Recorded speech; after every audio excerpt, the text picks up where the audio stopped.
Paulo, prisioneiro de Cristo Jesus, e o irmão Timóteo, a você, Filemão, nosso amado cooperador, a irmã Áfia, a Arquipo, nosso companheiro de lutas, e a igreja que se reúne com você em sua casa.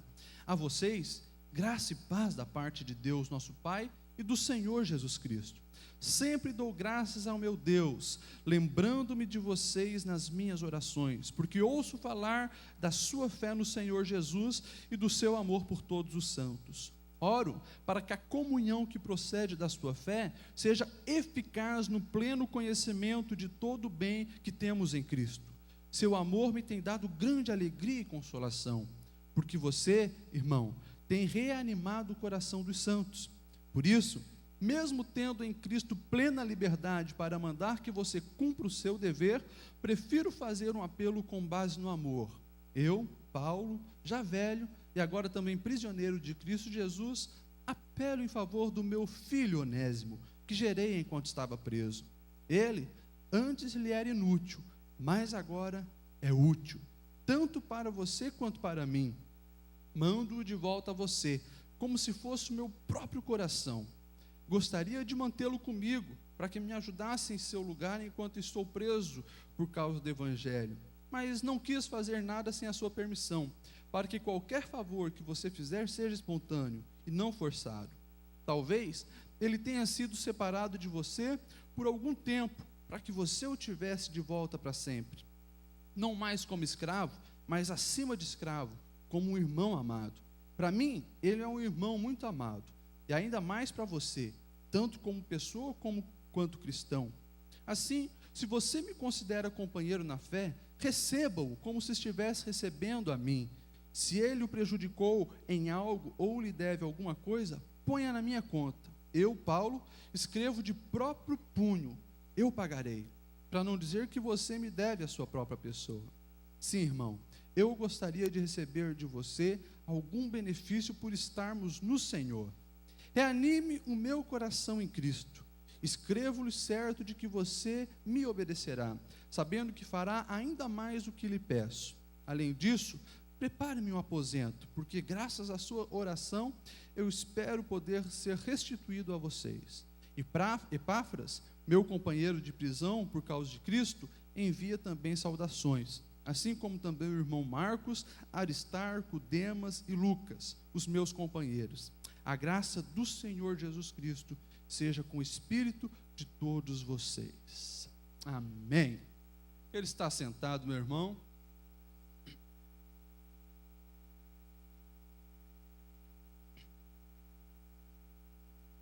Nós cristãos precisamos aprender algo que faz parte do ser humano. Buscar um sentido para a vida, porque estamos aqui, e muitos também, na preocupação do futuro, buscam aí os seus meios de como age o destino. E daí você vê, nós, no Brasil, uma população muito mística, o grande audiência nos canais de horóscopo, as leituras em revista, em jornal e assim por diante, pessoas buscando o que vai ser do futuro. E tantos outros meios, médiuns, cartomantes e aí por diante. As pessoas querem entender o sentido da vida, querem saber para onde vão, o que vai ter lá na frente e assim por diante. E nós cristãos também. Nós temos a mesma curiosidade, só que para nós, irmãos, é diferente. A pessoa que passa pela cruz, tem uma experiência com Deus, já descobriu o sentido da vida. Amém, irmãos? Nós entendemos que estamos aqui para nos relacionarmos com Deus, fazer a vontade de Deus, sabemos de onde viemos, Deus nos criou, sabemos para onde vamos para o céu, uma morada eterna com o Senhor, nós sabemos de tudo isso. Agora, nós precisamos a cada dia aprender e entender melhor o agir de Deus. E aí, a coisa pega. Porque muitas e muitas vezes na nossa vida, e da minha vida, tenho certeza da sua vida, você não entendeu o agir do Senhor. Esta carta aqui, que Paulo escreveu, ela nos mostra algumas coisas importantes para a gente entender o agir do Senhor. A gente precisa entender o contexto dessa carta antes de tirar essas verdades. Essa carta foi escrita pelo apóstolo Paulo, é uma das cartas das prisões. Paulo estava preso em Roma e ele manda duas pessoas que ele provavelmente, um deles chamado Onésimo, que era um escravo, ele conheceu na cadeia, porque ele diz, foi na cadeia que ele me tornou um filho adotivo, e ele manda duas pessoas para entregarem cartas lá na igreja de Colosso. Um deles é Onésimo, o outro é o irmão Tíquico. A gente vai saber isso depois na carta aos Colossenses. Então, Onésimo, ele leva uma carta mais particular. A carta de Colosso, dos Colossenses, foi enviada então para a igreja, para a comunidade toda. E a carta ao Filemon, direcionada à pessoa que chamava Filemão. Quem que era o Filemon? Filemon era um homem provavelmente bastante rico, a ponto de ter escravos, não era algo comum, para os cristãos. Era muito comum no Império Romano, isso aí vem desde lá de trás, do Império Egípcio, desde do tempo dos judeus e assim por diante, sempre teve escravos.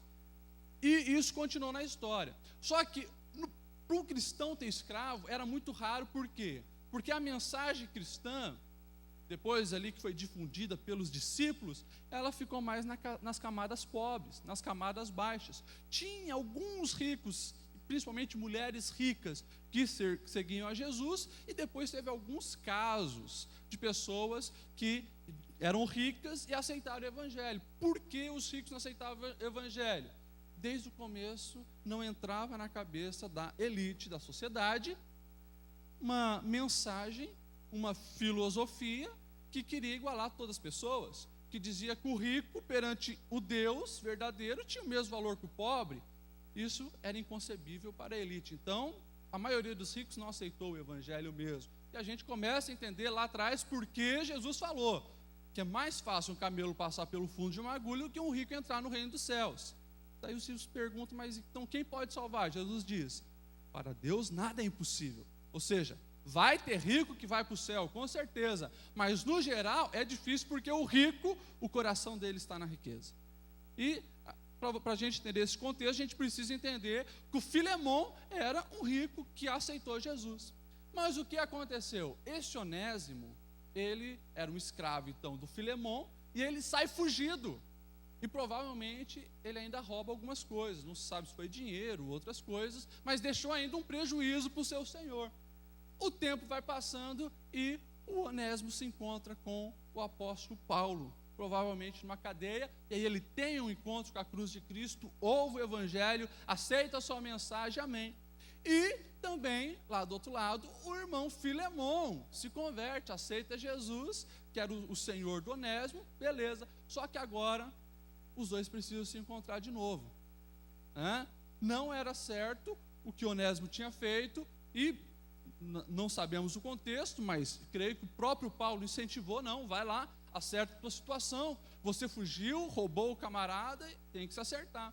Mas Paulo, muito sábio, manda uma carta exclusiva então para o Filemon, e lá chega então a carta nas mãos do Filemon, e esse é o contexto, e essa carta, escrita praticamente 2000 anos atrás, é a carta que nós acabamos de ler aqui. Onésimo então leva essa carta, irmãos, e a história do Onésimo, do Filemon, de Paulo ter encontrado com ele, eu consigo enxergar aqui algumas coisas importantes do agir de Deus. A primeira coisa que nós vemos claramente aqui, irmãos, e que isso é falado, é repetido e muitas vezes nós esquecemos, é que Deus está no controle. Irmãos, Deus está no controle. No controle de quê? Deus está no controle de tudo. Deus está no controle de tudo. Esse Onésimo é um escravo agraciado. Você imagine quanto tempo esse camarada ficou pensando, o que vai ser a minha vida? Um escravo fugido, irmãos, ele tinha duas sentenças. Ou ele,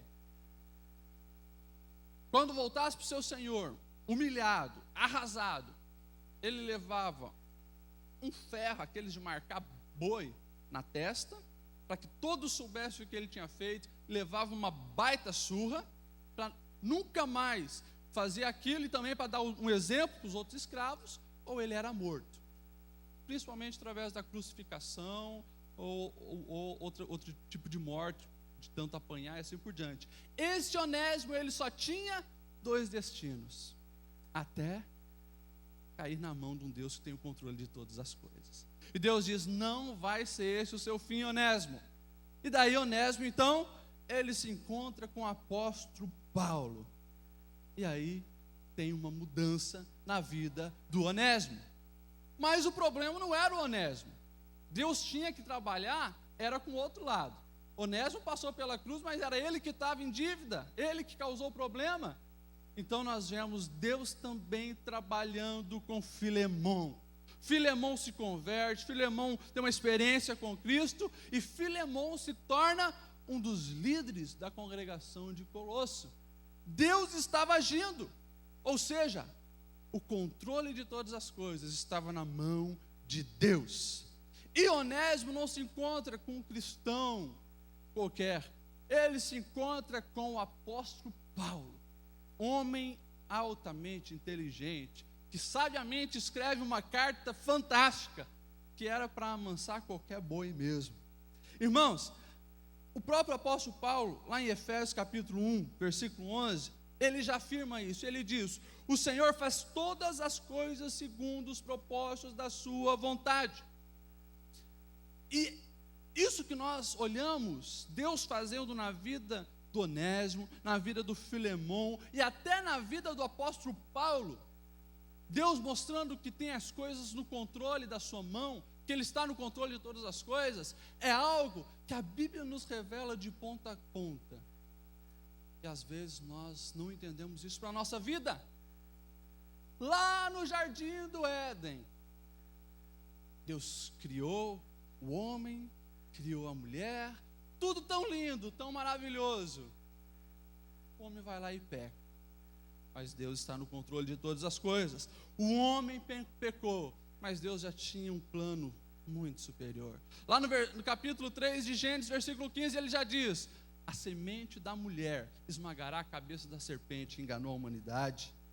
Nós vemos a humanidade depois do jardim do Éden, amando o pecado, amando o erro, se tornando algo catastrófico.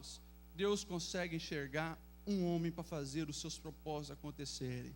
E lá estava Noé, homem justo, homem fiel. Noé, constrói uma arca. Os meus planos não vão ser frustrados pela humanidade estar mergulhada no pecado. Noé, muito obediente, constrói aquela arca, salva a humanidade.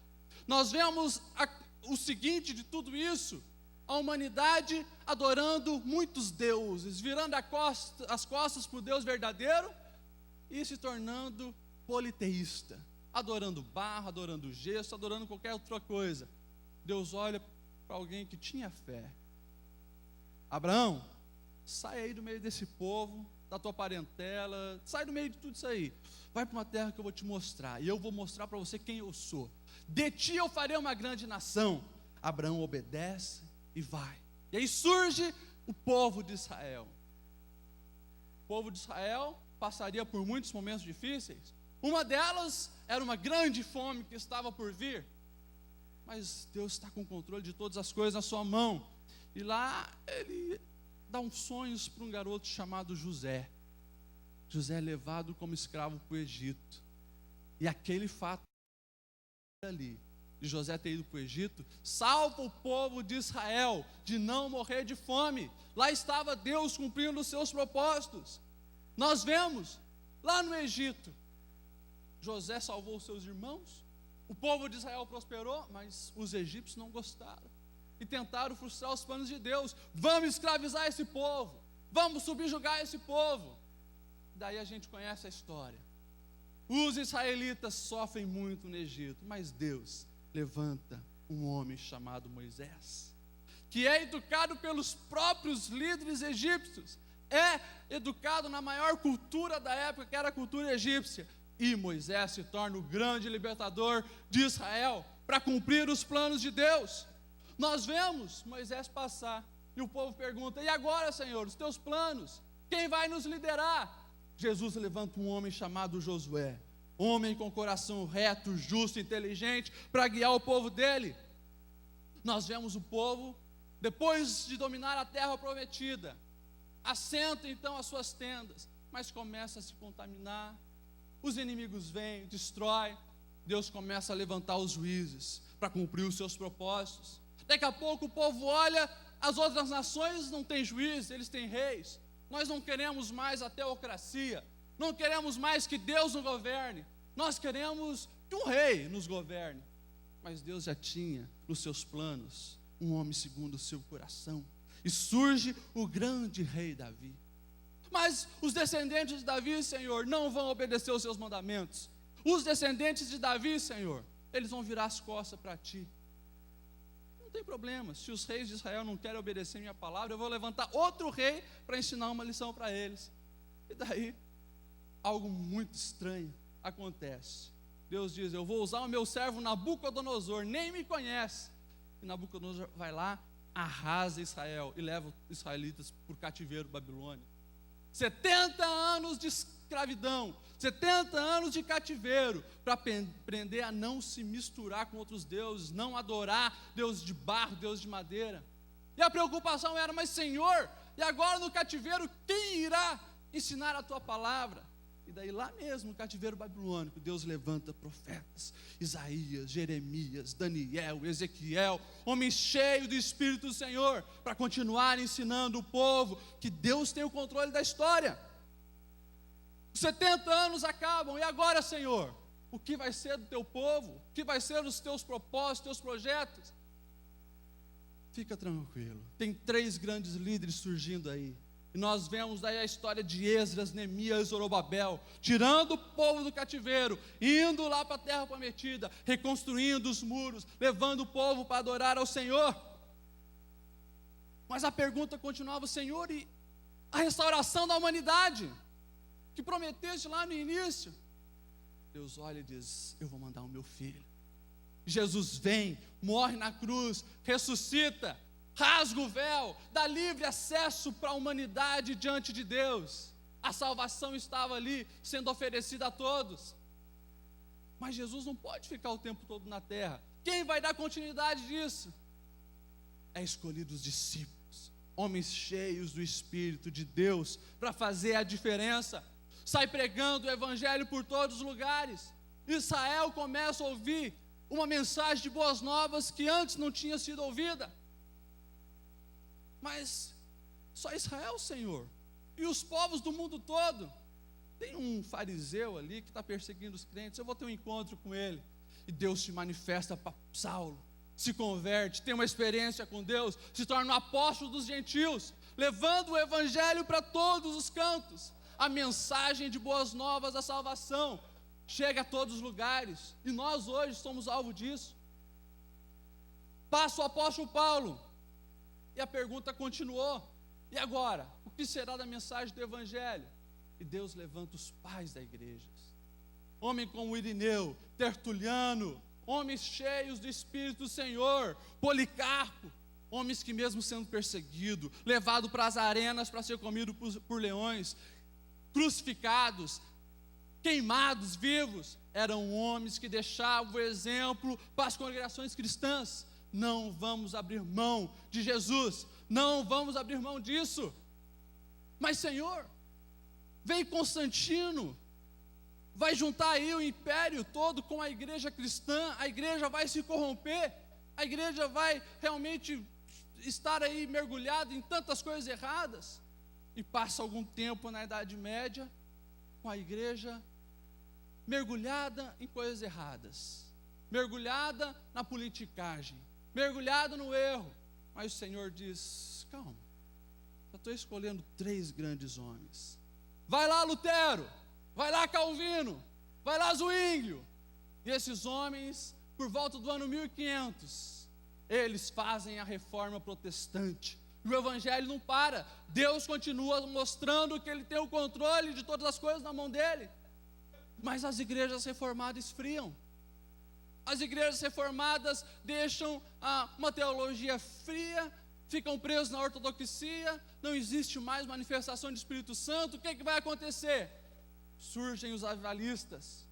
Vai lá John Wesley, vai lá George Whitefield, vai lá Jonas Edward, vai lá Spurgeon, Moody, e surgem muitos homens fazendo o grande avivamento. A mensagem do evangelho começa a se espalhar com os irmãos morávios. O avivamento estava ali acontecendo. Infelizmente esses homens passaram. E agora, Senhor, o que vai acontecer? Como é que os teus projetos, os teus planos vão dar continuidade? E daí surge o movimento pentecostal. William Seymour, negro, cego de um olho, tem uma visão do Senhor.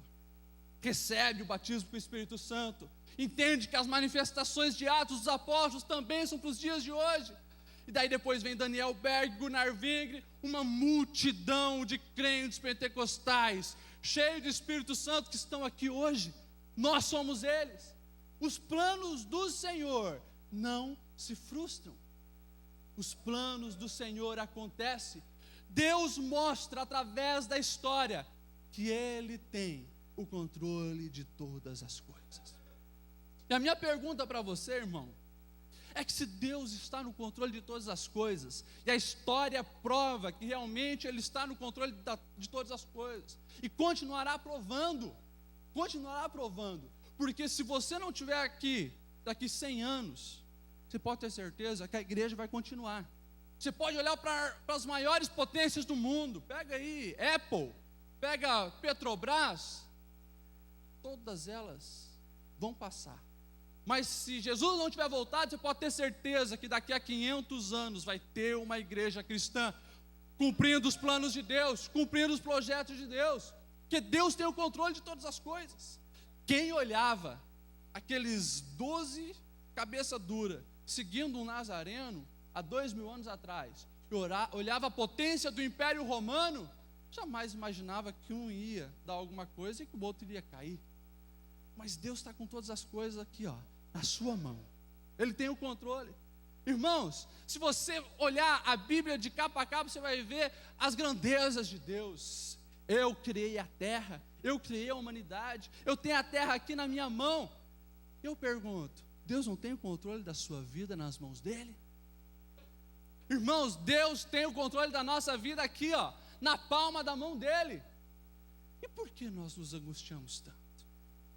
Por que nos afligimos tanto? Por que mergulhamos num poço de preocupações, como se o nosso Deus, que a gente diz ter tanta fé, Ele pode fazer todas as coisas, Ele tem todas as coisas em suas mãos? A verdade, irmãos, é que precisamos levar mais a sério a nossa confiança em Deus. A verdade, irmãos, é que precisamos conhecer melhor o nosso Deus. Ele é um Deus que tem o controle de todas as coisas. Portanto, meu irmão, se está com problema, está com dificuldade, está com dívida, a família está se destruindo, não tenta resolver pelos seus caminhos. Saiba que Deus tem controle de todas as coisas. Oh, aleluia!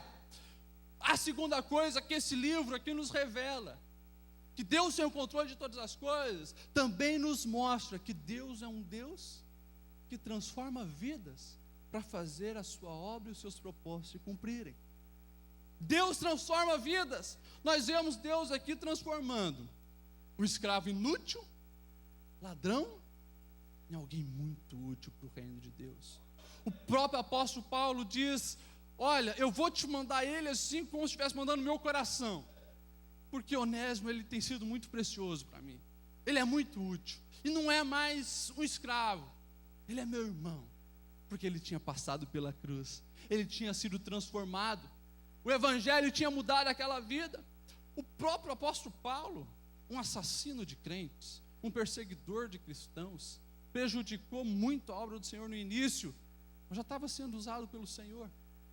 É transformado no maior de todos os apóstolos, principalmente quando nós olhamos para o mundo dos gentios. O apóstolo Paulo é transformado, e nesse momento aqui, transformado para também ajudar aquele homem chamado Filemão e o Onésimo. Deus transformou um rico chamado Filemão em um grande líder da igreja de Colosso.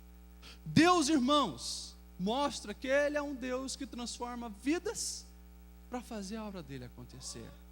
E se hoje você e eu estamos aqui, irmãos, é porque Deus foi muito bom conosco. Deus foi muito misericordioso conosco. O Deus criador de todas as coisas, o arquiteto desse universo todo, olha para você e diz: eu te amo tanto que eu vou mandar o meu filho para morrer no seu lugar, que eu quero me relacionar a você. Eu quero que seus olhos se abram e você venha de novo para casa. Venha aqui se relacionar com o Pai. Esse é o nosso Deus. E isso nos mostra, irmãos, algo que nós precisamos entender. Deus dá jeito em qualquer pessoa. Deus dá jeito em qualquer pessoa. Ah, você não conhece meu filho, pastor? Meu filho está mergulhado nas drogas, não quer trabalhar, ele está perdido. Deus pode transformá-lo. Irmãos, quando nós olhamos a história do gadareno, Jesus chega lá na região de Gadara, tinha lá 2 endemoniados, um deles mesmo, que é ressaltado, quebrava as correntes quando era amarrado, fazia uma arruaça total, ninguém chegava perto. Jesus chega, expulsa os demônios, usa depois aquele homem e diz para ele: olha, eu estou transformando a sua vida, não é para que você venha no barco comigo, porque depois o gadareno pede: eu posso ir contigo, Jesus? Jesus diz: não, você vai lá para a tua casa, você vai lá para os seus, você vai lá para onde você trabalha, para onde você vive, para onde você não deixou um bom exemplo, você vai lá e conta as boas novas de alegria, você vai lá e seja meu representante lá. E aquele homem vai, e a gente vê que as cidades lá da região de Decápolis, as 10 cidades, tem uma transformação, provavelmente também por influência daquele homem. Deus transforma vidas para usar. E daí, irmãos, eu me pergunto, como cristão, Deus está conseguindo me usar? Eu estou dando liberdade para o Senhor usar a minha vida? Eu estou dando liberdade para o Senhor, assim como usou Paulo para abençoar Onésimo, para abençoar Filemon? Será que eu estou deixando a minha vida na disposição de Deus para fazer diferença? Será que está no trabalho? Aquelas pessoas que estão perdidas, que estão numa situação tão difícil, tão complicada, tão desesperada, elas conseguem olhar para mim e ver uma solução através de Jesus refletido na minha vida? Irmãos, esse livro todo, ele mostra que Deus está no controle, e Deus usa os seus servos para realmente fazer os propósitos e os desígnios dele se cumprirem. Você tem deixado o Senhor cumprir os desígnios dele na sua vida? A ponto das pessoas que te cerquem ver esperança, ver uma saída, ver a solução? Para isso, nós precisamos encarnar o Evangelho. Nós precisamos ter um encontro com Cristo e ver em Jesus o nosso referencial. Esse livro aqui, ele é uma versão diferenciada do Evangelho. Porque Paulo diz: olha, o Filemon, perdoa esse camarada, ele errou, ele escolheu te roubar, escolheu fugir, mas assim, você perdoa ele, e faz o seguinte: as dívidas que ele cometeu, que ele roubou, você coloca na minha conta. Foi o que Jesus fez por nós. Jesus pagou uma conta que era nossa. Jesus foi crucificado onde era para mim e você ser crucificado. E nós precisamos entender que nós precisamos levar a mensagem do Evangelho para frente. Nós precisamos levar o Evangelho para frente, irmãos. Deus usou todo esse contexto para ensinar para aqueles homens perdão, para ensinar para aqueles homens confiança, para ensinar tantas coisas para aqueles homens, que são coisas que nós precisamos também trazer para a nossa vida. Eu preciso refletir o Evangelho aonde eu estiver. Então, irmãos, Deus está no controle de todas as coisas. Deus transforma vidas para dar continuidade aos seus desígnios. E a terceira coisa, irmãos, Deus, não esqueça disso, Deus sempre cuida dos seus. Deus sempre cuida dos seus. Aquele escravo Onésimo não tinha uma saída, não havia possibilidade para ele. Mas quando ele passou pela cruz, Deus mais uma vez voltou a protegê-lo. voltou a abençoá-lo, voltou a solucionar os problemas de Onésimo. Deus estava cuidando do apóstolo Paulo. Ele estava na cadeia. Como que Deus estava cuidando? Ele mesmo diz: olha, eu estou na cadeia, mas Deus tem colocado para mim bons companheiros. O próprio Onésimo, está aqui o Lucas, está aqui o Marcos, está aqui o Epafrodito, está aqui esse pessoal me abençoando, me auxiliando, sendo bênção na minha vida. Deus continuava cuidando do apóstolo Paulo.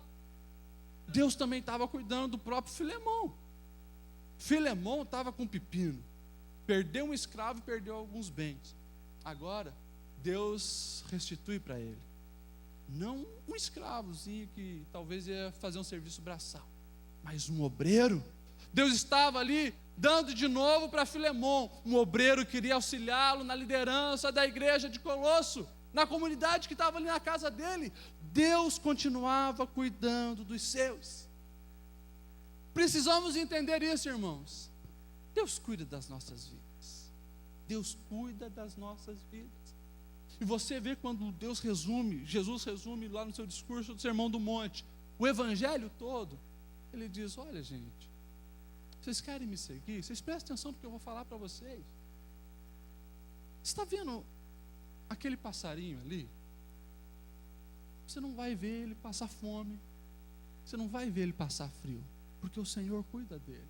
Você está vendo aquele lírio lá no campo? Lindo, né? Olha, nem Salomão, que foi o maior de todos os reis de Israel em questão de poder, riqueza, ele tentou, mas não conseguiu se vestir tão lindo como se veste um lírio. E Jesus perguntou: se Deus cuida dessas coisas assim pequenas, você acha que Deus não está cuidando de vocês? Você acha que Deus não cuida dos filhos que se entregaram para Ele? É claro que Deus está cuidando, irmãos. O que muitos têm confundido hoje é que cuidado de Deus é esbanjamento. Daí a gente vê as teologias da prosperidade. Porque se você tem um fusquinha e mora numa meia água, isso não é prosperidade, você está em pecado. Mas aquele homem vive em paz, vive bem com a família, vive bem com a esposa, está ensinando os filhos no caminho do Senhor. E muitos têm dito: não, você precisa ter uma mansão, 3 andares, uma Ferrari, daí você é abençoado. Mas por dentro aquele camarada está podre, família destruída, não tem paz nenhuma, precisa de remédio para dormir. Irmãos, cuidado, a mensagem do evangelho não é essa. Pode alguém ter uma mansão e um carrão e também ser filho de Deus abençoado? Claro que pode. Agora, isso não é critério de bênção do Senhor. Deus diz, quando Ele diz que cuida dos seus, o básico não vai te faltar, meu irmão. O básico não vai te faltar. E Deus cuida, o básico não falta. E às vezes Ele até te presenteia com coisas que você nem imaginava. Deus cuida dos seus. Irmãos, eu sempre fui muito independente. Muito independente. Não gostava de depender dos outros.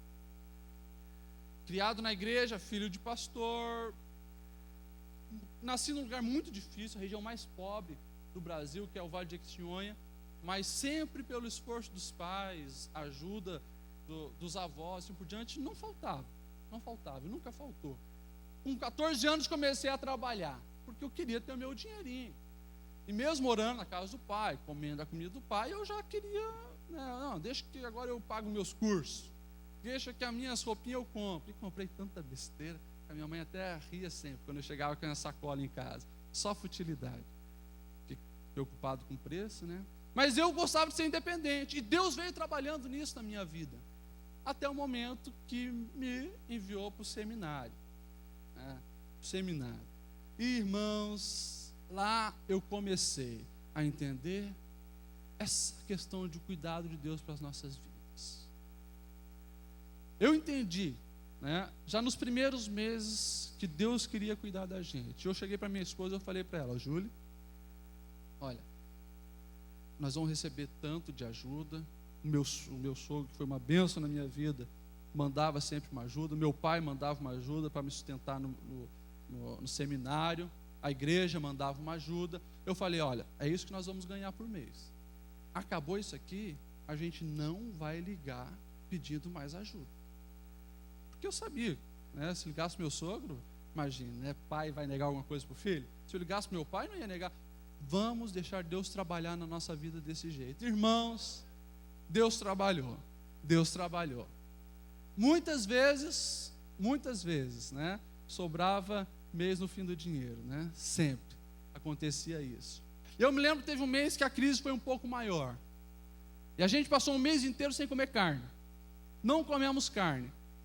E daí um dia a Júlia chegou para mim, puxa, estou com vontade de comer carne. Amor, segura aí, vamos esperar o mês que vem, entra, daí a gente vê. Mas aí a gente decidiu orar. Senhor, a gente está com vontade de comer uma carninha.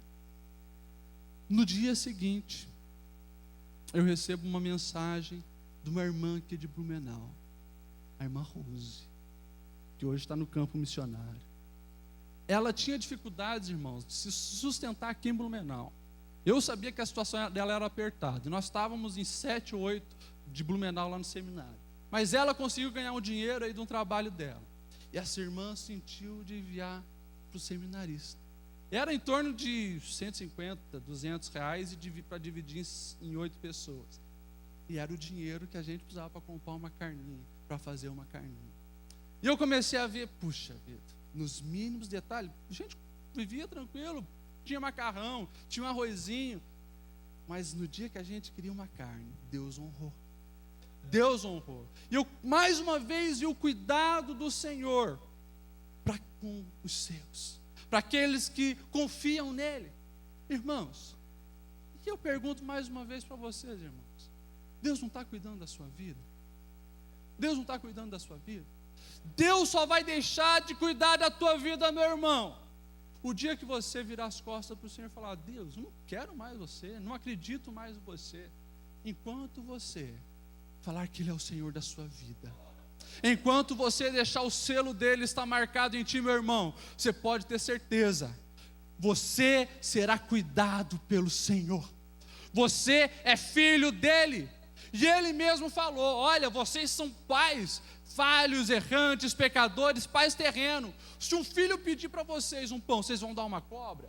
Vocês vão dar uma pedra se ele pedir um ovo? Não. Quanto mais eu que sou o pai perfeito, eu que sou o pai que entendo todas as necessidades de vocês. Confie em mim. E a gente vê o Senhor cuidando dos seus. O Senhor cuidando dos seus. Quer dizer que eu não vou passar por dificuldade? Vai passar por dificuldade. Mas a mensagem do Senhor é esta: até na dificuldade Ele está cuidando de você. E se você está passando na dificuldade, parece que não tem mais luz no fim do túnel, meu irmão, saiba que Ele tem o controle de todas as coisas na mão dEle. Ele está te preparando para você realmente ser abençoado lá na frente. Você hoje pode não entender o que está acontecendo, mas lá na frente você vai ver, o Senhor estava me ensinando, o Senhor estava me guiando, porque o Senhor cuida dos seus. Amém? Vamos colocar em pé, irmãos. A hora tem passado. Eu quero finalizar com um versículo que o profeta Jeremias nos deixou. E na nossa busca para entender como Deus age, irmãos, não esqueça que Ele é perfeito. E Jeremias entendeu muito bem isso e escreveu: porque o Senhor Deus é que conhece os planos ao vosso respeito, planos de paz e não de causar dano, planos de dar esperança em um futuro. E eu finalizo com o último versículo de Filemão, onde Paulo diz: a graça do Senhor Jesus Cristo seja com o espírito de todos vocês. Irmãos, abrace essa graça, abrace esse favor de Deus, abrace o privilégio da salvação. Não deixe o mundo corromper a tua visão e fazer você ficar apegado em coisas que não é para ser. Se apegue em Deus e se apegue nas pessoas que Ele colocou ao seu redor. Ensina a verdade para os seus filhos, e não só na teoria, na prática, no teu relacionamento com Deus, sabendo que Deus tem o controle da sua vida nas mãos dEle. Amém? Dá a mão para quem está do seu lado. Feche seus olhos, nós vamos orar. Oh Deus, Nós te agradecemos, Senhor, pela tua palavra. Tua palavra que é pura, verdadeira, eficaz. Nos anima, Senhor, e nos mostra a realidade, Senhor. Quando o mundo todo quer nos colocar na forma deles, onde a humanidade que vira as costas para ti está mergulhada na preocupação, na angústia, sem esperança para o futuro. Deus, nós nos colocamos nas tuas mãos, entendendo que tu tens o controle de todas as coisas, está tudo sobre o teu domínio, Senhor, e nós queremos, Pai, descansar em ti. Nós queremos, Senhor, realmente abraçar a tua graça e não largá-la, Senhor, porque entendemos que não conseguimos suportar os fardos da vida, e é por isso que tu vieste, Senhor, para nos trazer uma paz verdadeira que o mundo não conhece, trazer, Senhor, uma esperança real, que as pessoas não fazem ideia do que é. E nós queremos continuar em ti, Senhor. Hoje aqui, mais uma vez, Senhor, nós queremos ratificar, confirmar que nós estaremos descansando em ti, estaremos confiando em ti, pois tu és o Deus que tem o controle de todas as coisas nas suas mãos. Oh, aleluia!